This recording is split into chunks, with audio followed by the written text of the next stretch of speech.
सावन सोमवार की व्रत कथा। हरे कृष्णा, राधे राधे।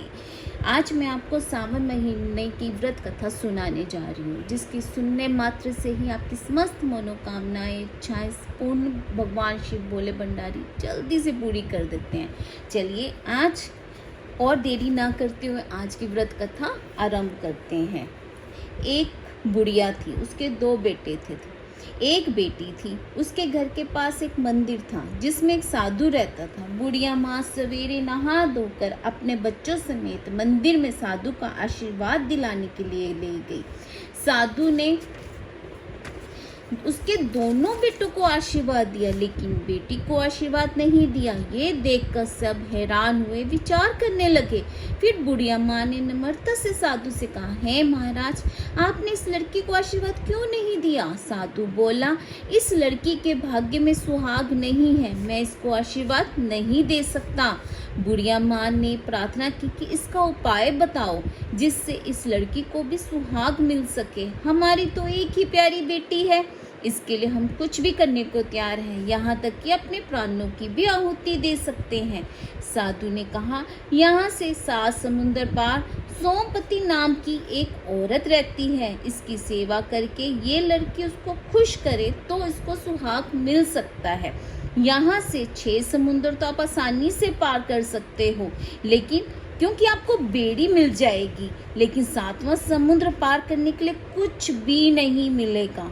अगर 7वां समुद्र पार कर लोगे तो आपको अवश्य ही इस लड़की को खुशी मिल जाएगी।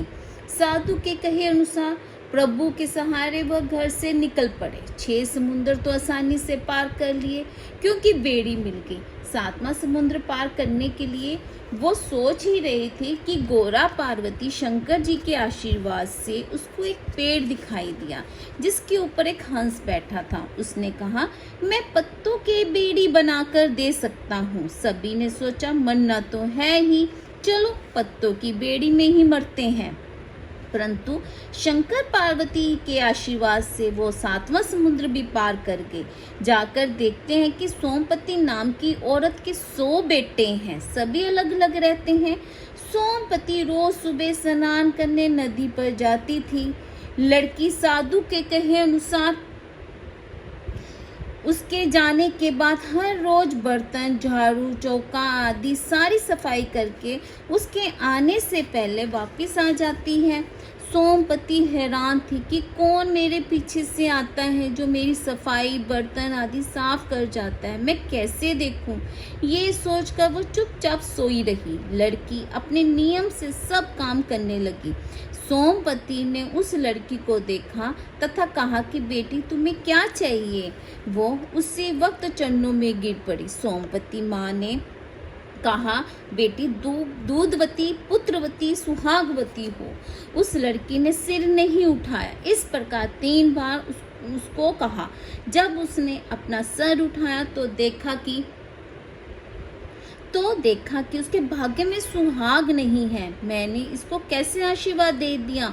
उसकी माँ, भाई सब आ गए, प्रार्थना करने लगे, हे माँ, आप ही इसको इसकी खुशियाँ दे सकती हो। माँ ने कहा, ठीक है, इसको कहो कि ये सावन के सोमवार के व्रत करे। शंकर पार्वती के आशीर्वाद से इसको अवश्य मनवांछित फल मिलेगा।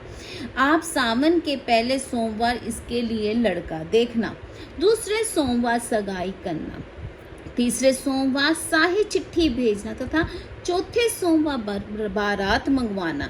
लड़का मंडप में बैठते ही समा जाएगा। दुनिया तरह तरह की बातें करेंगी, सभी रोएंगे, मगर आप मत रोना, मुझे याद करना, सभी को चुप कराना। उन्होंने कहा, ठीक है माँ। ऐसा आशीर्वाद लेकर वो घर को गए।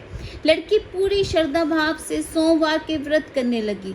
उसकी माँ, भाइयों ने माँ के कहे अनुसार पहले सोमवार लड़का देखा, दूसरे सोमवार को सगाई की, तीसरे सोमवार को शाही चिट्ठी भेजी तथा सावन के चौथे सोमवार बारात मंगवाई। बड़ी धूमधाम खुशी से बारात आई। जब लड़का मंडप में बैठा उसी वक्त समा गया। सभी बाराती रोने लगे। ये लड़की उल्टा है, पहले दिन लड़के को खा गई। लड़की मन ही मन शंकर पार्वती को याद करने लगी। हे भोलेनाथ मेरी इज्जत रखो, हे गौरी मैया मेरी सुहाग को जिंदा करो। उसके माँ बाप सभी परिवार वाले सोमवती को याद करने लगे। तभी सोमवती माँ ने अपने 100 बहू बेटों के जल छिड़क कर के आई तथा अपनी पड़ोसन को बोलकर आई कि कोई इनमें से जागे ना और ना ही कोई जगाए। अगर कोई जागा तो वह मर जाएगा। सोमवती माँ ने अपने 100 बहू बेटों की थोड़ी थोड़ी आयु डालकर उस लड़की के सुहाग को जिंदा किया। वह शादी की रस्म पूरी करके खुशी खुशी अपने घर में सुख से जीवन व्यतीत करने लगे। जिस तरह भगवान शिव ने उस लड़की के सुहाग को जिंदा किया, भगवान सबका भला करे।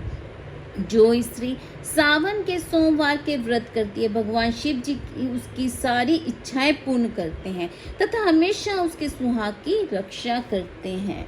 ओम नमः शिवाय, ओम नमः शिवाय। हमें भी सावन के व्रत बड़ी श्रद्धा भाव के साथ करने चाहिए ताकि हमें भी, हमारी भी सभी मनोकामनाएं पूर्ण हो सके। अगर आपको ये कथा अच्छी लगी है तो प्लीज़ कमेंट में ओम नमः शिवाय ज़रूर लिखें। और आगे की कथा सुनने के लिए सोमवार की जो मेन कथा है, सोमवार की व्रत कथा, अगर आप वो सुनना चाहते हैं तो आप मुझे नीचे कमेंट बॉक्स में ज़रूर बताएं। राधे राधे, हरे कृष्णा, खुश रहिए।